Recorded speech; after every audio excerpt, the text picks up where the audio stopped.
Hello, তোমাদেরকে স্বাগত আমার একটা নতুন ব্লগে। এটা ছিল আমার একটা শ্যুটের ব্লগ। সকাল সকাল বেরিয়ে পড়েছিলাম আমি আর প্রসেনজিৎ একটা শ্যুটের উদ্দেশ্যে। তো এই শ্যুটটা ছিল আমার রনির সঙ্গে। আমার জলে খুব ভয়, কিন্তু সমুদ্র খুব পছন্দ। আমারও তাই, জলে ভয়, সাঁতার কাটতে পারি না। আজকে অনেকদিন পর রনির সঙ্গে ফার্স্ট দেখা, মানে অনেকদিন ধরে শ্যুট করব করে করা হচ্ছিল না। যাই হোক আজকে ফাইনালি হলো। তারপরে হচ্ছে আমরা আরো শ্যুট করব আপাতত। একদম একদম একদম। এই শ্যুটে আমার মডেল ছিল সৈরিতি ব্যানার্জি।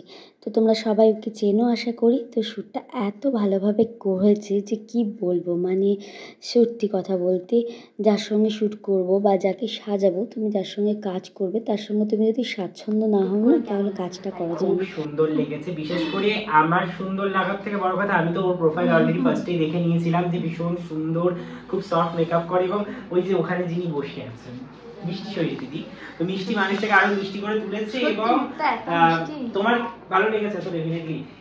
এই মানুষটা থেকে যখন আমি রিভিউ পেয়ে গেছি, তো তোমাকে আমি রিভিউ দিয়ে দিলাম। খুব ভালো, থ্যাংক ইউ। নিশ্চয়ই আবার নেক্সট টাইম কাজ করব। এবং সামনে ব্রাইডাল সিজন আসে, তোমরা যারা যারা বুকিং চাইছো অবশ্যই এই যে মিষ্টি মানুষটাকে যোগাযোগ করে নাও, তাহলে তোমরা আরো সেই দিনকে আরো মিষ্টি হয়ে যেতে পারবে। Thank you. সেদিন শ্যুটে এতটাই মজা হলো যে বুঝতেই পারলাম না কখন শ্যুটটা হয়ে লাস্ট এন্ড হলো। তো অলরেডি বাড়ি যাব। তো রনি আজকে টাটা টাটা।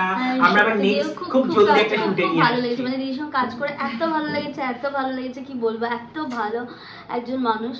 তো আজকের জন্য ভীষণ মিষ্টি শৈলী দিদি।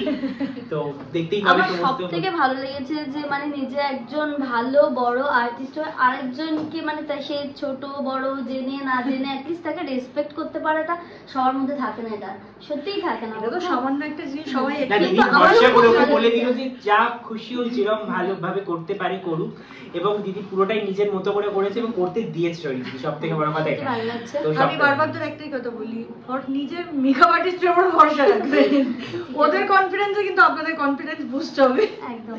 আবার দেখা হবে আশা করছি। রনিকে অনেক ধন্যবাদ শ্যুটটায় আমাকে নেওয়ার জন্য। যাই হোক, তো সেই শ্যুটটা শেষ করে আমরা চলে গিয়েছিলাম একটু নিউ মার্কেট। তো এত টায়ার্ড ছিলাম যে ক্যাবের মধ্যে আমি একটু ঘুমিয়েও পড়েছিলাম। তো সেখানে গিয়ে আমাদের ভীষণ খিদে পেয়ে গিয়েছিলাম। সেখান থেকে চলে গেছিলাম একটু ভজহরি মান্নাতে। ওখানে আমরা লাঞ্চটা সেরে নিলাম। তো লাঞ্চটা সেরে নিয়ে তারপরে আমরা ফিরে আসলাম আবার ভাইয়ের ওখানে। তো ফিরে কিন্তু রাত্রে আমি সবাইকে রান্না করে খাইয়েছিলাম ডিনার। তো ব্লগটা কেমন লাগলো তোমরা কিন্তু জানাতে ভুলো না। খুব শিগগিরই দেখা হচ্ছে পরের ব্লগে।